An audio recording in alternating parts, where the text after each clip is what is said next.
ইসলাম আমাদের শেখায় যে আমাদের নিজের কাজ আমরা করি, অন্যের জীবনে নাক না গলাই। আমরা ওই মানুষগুলোর প্রতি এমনভাবে লেগে পড়ি যার সাথে আমাদের কোনো লেনাদেনা নেই।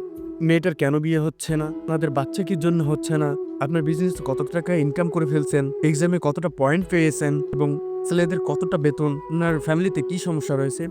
সমস্ত ফ্যামিলিতে কোনো না কোনো সমস্যা আছেই। আপনি জানেন না কোন মানুষ কি প্রবলেমে রয়েছে। হয়তোবা আপনি বলে ফেলছেন, আপনি জিজ্ঞাসা করলেন যে ওই ছেলেটা কত টাকা বেতন পায় বা কত টাকা বেতন পাচ্ছেন। ওই ছেলেটা হয়তোবা কোনো কষ্ট করে টাকা ইনকাম করে। ইনকাম করার পর ওই ইনকামের টাকা দিয়ে তাদের ফ্যামিলি চালায়। যে মেয়েটাকে আপনি বললেন যে আপনার বিয়ে হচ্ছে না কেন, ওই মেয়েটা হয়তোবা আরো পড়ালেখা করতে চায়। আবার হয়তোবা যে কাপলের কাছ থেকে শুনতে চাচ্ছেন যে আপনার বাচ্চা হচ্ছে না কেন, হতে পারে তারা কোনো মেডিকেল প্রবলেমে আছে।